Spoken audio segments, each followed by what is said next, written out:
How does just thinking positively make us happier? And how can we do more of it? Watch on to find out.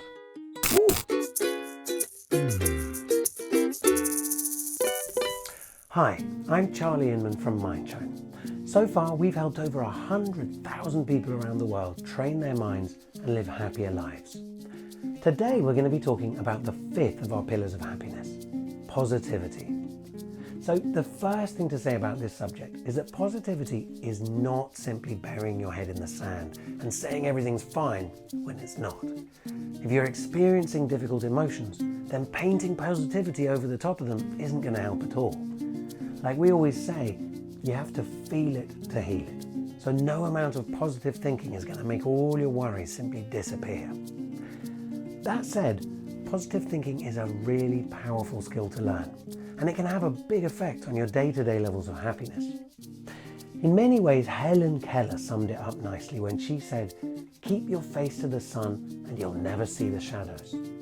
The idea isn't so much to pretend that negatives don't exist, but rather to train yourself to focus your attention on the positives. And positive thinking is good for your mind and body.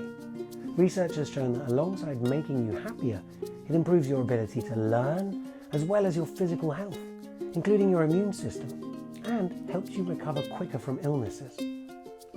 So if positive thinking is so good, why aren't we all automatically doing it?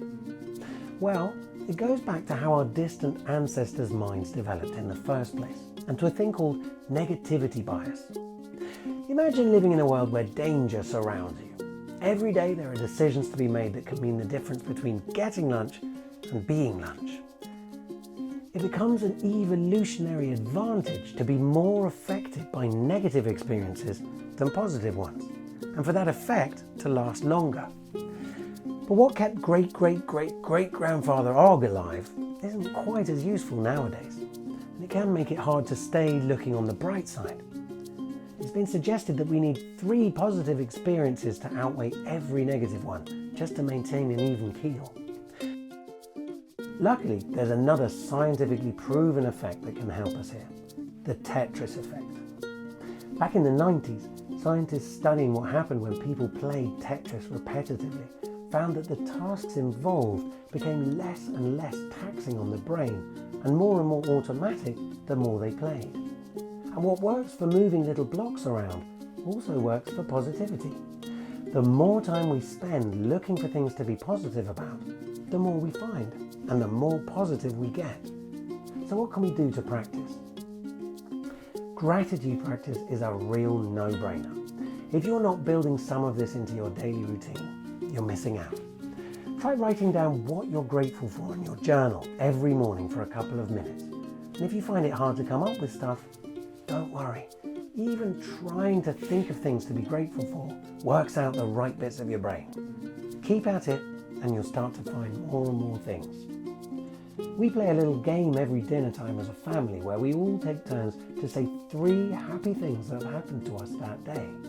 It's a nice way of getting your kids to talk about their days and sneakily trains their little brains to look for more positivity.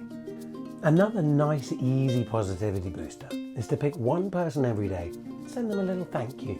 It doesn't have to be much, just a little text to say thanks for whatever they've done for you. It makes them happy, it makes you happy. What's not to love? Random acts of kindness put more positivity into the world, and they make you feel more positive too. Spread the nice every once in a while and feel the benefit yourself. This is a favourite technique of elite athletes. Learning to reframe negative experiences is enormously useful. When something happens that you're not all that delighted about, just learn to immediately ask yourself how you can use this to learn and become better. And finally, affirmations.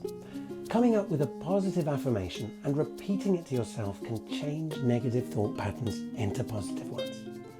Watch out though. The research shows that this can be counterproductive if your self-esteem is low. So if you don't believe in your affirmation, it can have the opposite effect. And there you have it.